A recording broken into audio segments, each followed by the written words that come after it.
Hello and welcome. You're watching Global Lens. I'm Parikshit Luthra. Let's begin with our top story. US President Donald Trump and his Russian counterpart Vladimir Putin are all set to meet in Alaska on Friday, and there's a lot riding on the outcome of this meeting. Ahead of the summit, which will be their first meeting in 6 years, President Trump has warned Russian President Vladimir Putin of very severe consequences if Russia refused to agree to a ceasefire with Ukraine.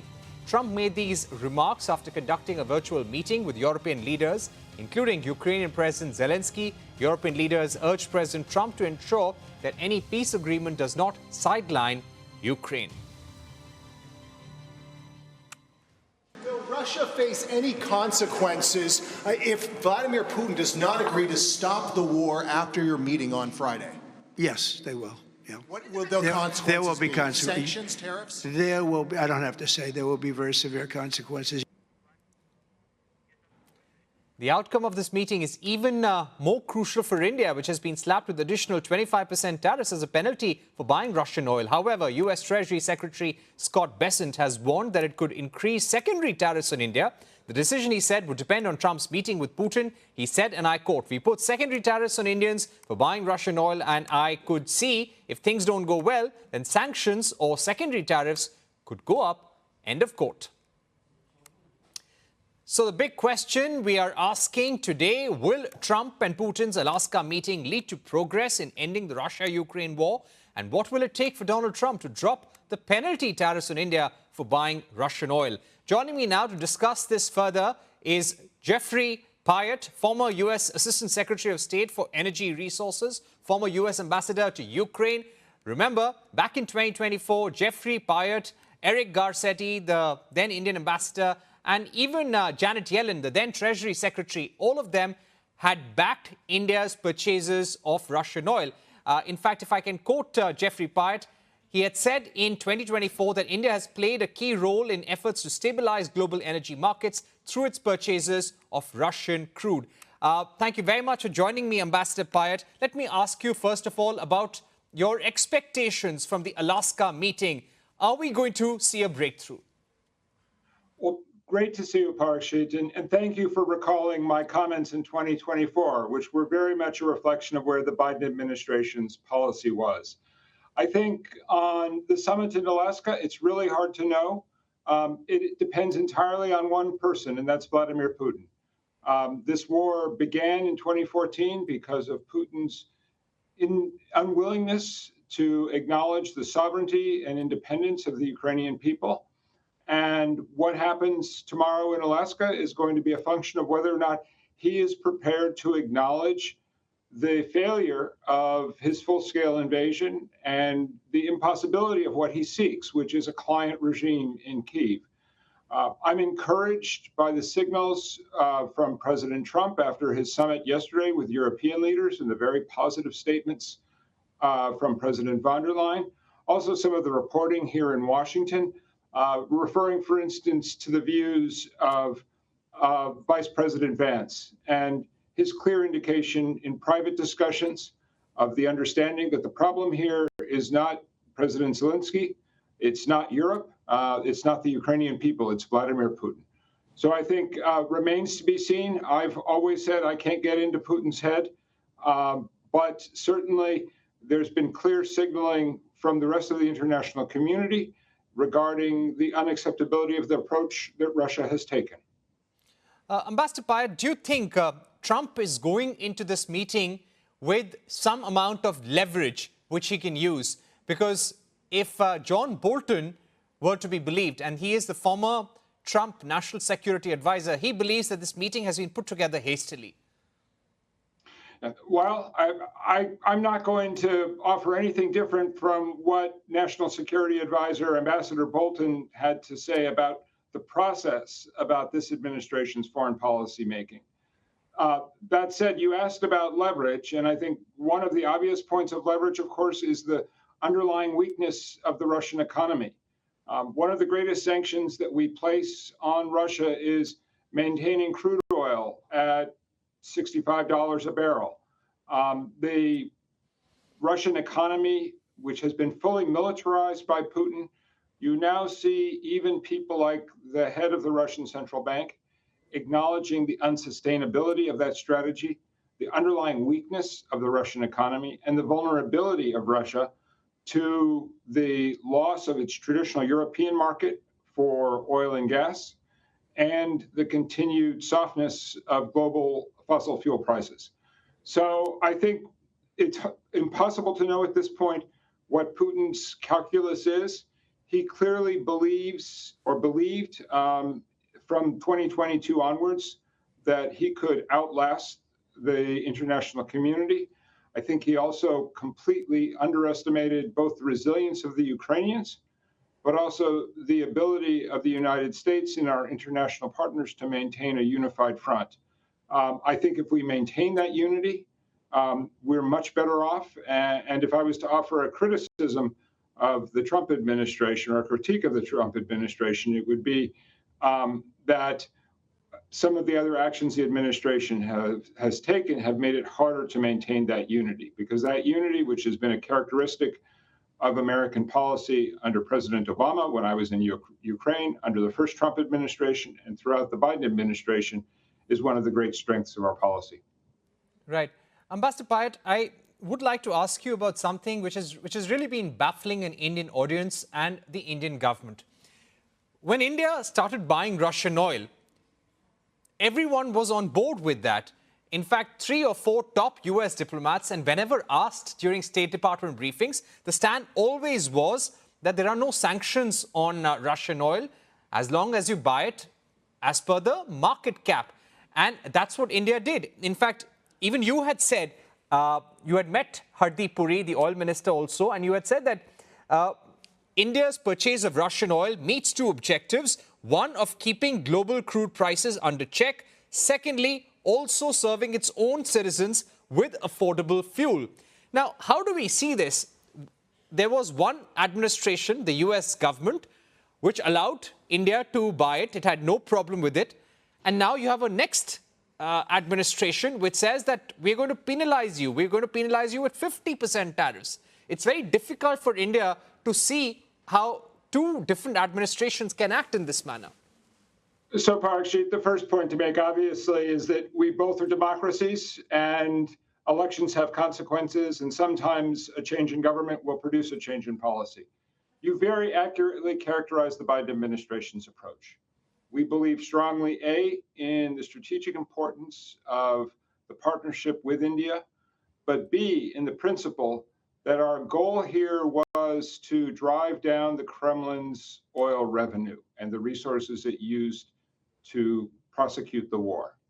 And so from the beginning of the price cap policy, our objective was to lower revenue, but not to shock global energy markets in a way that would produce higher crude oil prices, which would mean that Putin would make more money for less oil.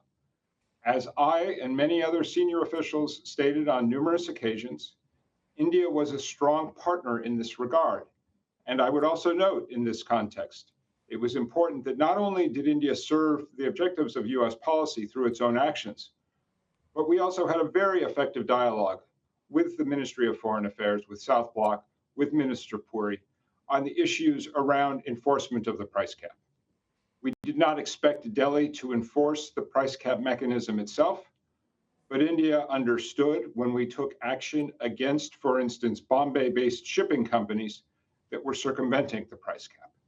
And the big Indian buyers, companies like Reliance, were very attentive to the price cap and the actions that we took to enforce the price cap, for instance, our sanctioning of vessels that were part of the shadow fleet.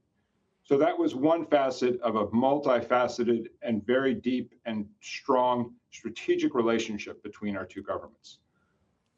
President Trump obviously believes in the importance of that relationship. He's said it on numerous occasions. It's not clear to me that anybody in this administration has actually thought through the implications of the actions that it's asking India to take and the risk that that drives up crude oil prices. I think the other aspect to bear in mind is that this is an administration which has shown an ability to switch positions very quickly. And as Secretary Bessent's remarks that you alluded to hinted at, it's entirely possible that policy shifts again after Friday, either in a harder direction, a more hawkish direction, or in a softer direction. In fact, it's also possible that the Trump administration would take steps that people like me would strongly disagree with, that would return to essentially the status quo ante in terms of policy on Russian Right. fuel. Ambassador Pyatt, do you agree with this change in stance against India? From a strong strategic partner, we're almost in the bad books. We're in the blacklist of America right now. And Donald Trump is threatening us with very, very high penalty tariffs. He's not doing that with China, but he's doing that with India. He's pushing India against the wall. Do you agree with Donald Trump's policy, with this Republican administration's policy of penalizing India for purchase of Russian oil? Will this serve U.S. foreign policy interests, or will it be counterproductive? It's definitely counterproductive to U.S. strategic interests. The United States, going back really to President Clinton administration and certainly the Bush administration that I represented in Delhi, has made a multi-decade investment in our strategic relationship with India. We've done this because of the security and military implications of India's rise to global power and the importance of India as part of a larger U.S. strategy for the Indo-Pacific region. But we've also done so because of the economic interests that we share, the interests that we have in common. You cannot have a China de-risking strategy without having a strong economic and commercial partnership with India, both in terms of investments by American companies in Indian manufacturing in key Indian sectors like defense and aerospace, pharmaceuticals, high-tech, artificial intelligence, all of the things that were part of our agenda during the Biden administration. But also because of the growing role of global Indian companies, Tata and Reliance and many, many others that are active here in the United States as investors and value creators. So I hope very much, and I know all of my colleagues at the U.S.-India Business Council share the strong hope that calmer heads will prevail and that we will get the U.S.-India strategic relationship back where it needs to be, because it's of tremendous, tremendous importance to both of our governments. And I would hate to see a return to the kind of ambivalence that characterized U.S.-India relations when I first came to the country in 1992. Right. What I would like to also understand from you, Ambassador Pyatt, that how does India navigate the Trump administration right now? We've been conveying, our ambassador, Vinay Quatra, he's been having meetings. He's been speaking to top U.S. senators like Richard Blumenthal, a Democrat, Lindsey Graham, a top Republican. They were both sponsors of a bill which would propose 500% tariffs on countries like China, Brazil, and India for purchase of Russian oil, because they feel it's fueling the Russian war effort. How do you think we navigate the Trump administration now and make them understand that we are buying more buying more U.S. oil? India's oil imports from the U.S., energy imports overall, are up 70% year on year. There would be almost $14 billion worth of imports by the end of this year. So the partnership is very robust, and it's a very broad, comprehensive partnership, and you need to have a decades-long view of it. I think that's exactly right. I've talked to Ambassador Quatra about these issues. I was with your new DCM and Ambassador Quatra's econ team just earlier this week, and we were talking about exactly these issues. I think India and India's friends in American politics and American business can do a better job of highlighting the steps that Indian companies are already taking here in the United States, investments in this American South, in California, across the country, that are helping to create value and deepen the economic ties between our two countries. I think there's more to be done in the energy space. I've discussed this on occasion with Minister Puri, but also with the heads of the various state enterprises, Indian Oil, Gas India Limited. India's offtake of natural gas is going to grow dramatically in the years ahead. The International Energy Agency has documented that. Our U.S. share of India's LNG imports is underweight relative to the opportunity and relative to the overwhelming size of the United States in the marketplace. About 50 kilometers from where I'm standing right here in Washington, D.C., is the Cove Point LNG liquefaction facility. Gale was a founding investor in that project. I would love to see the same kinds of Indian investments and long-term contractual offtake with all of the new LNG facilities that are coming up on the Gulf Coast of the United States. And that's exactly the kind of affirmative message that I think India can use in seeking to navigate what you described, Parikshit, as an often rather decentralized and sometimes chaotic Trump policymaking process. Right. Ambassador Pyatt, I'm running out of time, but my final question to you would be, do you believe that for the moment, India may not have any other choice but to stop purchase of Russian oil? And if we maintain our independence, energy independence, and our autonomy, what could this lead to? So the 27th of August deadline is a real sort of Damocles. I think we have to acknowledge that and work around it. My own view would be, first of all, we need to keep talking both at the technical level, as has been taking place, but also at the political level. We need to avoid finger pointing. The U.S.-India relationship, the strategic relationship, has gotten as far as it has because of the confidence that existed between President Bush and Prime Minister Singh, or between President Biden and Prime Minister Modi. We need to get back to that level of political investment on both sides. The kind of work that in the Biden administration, Jake Sullivan and Tony Blinken and Secretary Yellen led in order to put a political foundation underneath the relationship. I am not one of those who believes that all is lost. In fact, there is such a strong and bipartisan investment in the U.S.-India relationship in both countries, by the BJP and by Congress, and here in the United States, by Republicans and Democrats. We have to hold on to that. We have to focus on that. I think there's a little bit of shell shock right now among American companies that are exposed vis-a-vis the risk of a 50% tariff on Indian goods. And so it's really going to be up to the political leaders to provide that umbrella. But I do think the situation can be solved.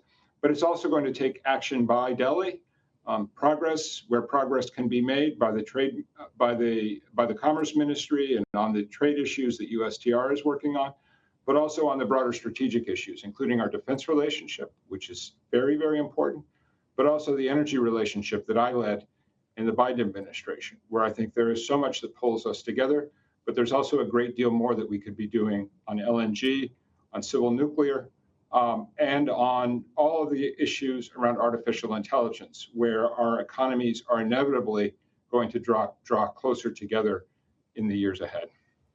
Ambassador Pyatt, thank you so much for joining us. So clearly we need a higher level of political engagement to resolve the current standoff. Let's see what happens in the weeks to come. Thank you once again for being with us. It's time for a break, but coming up, China's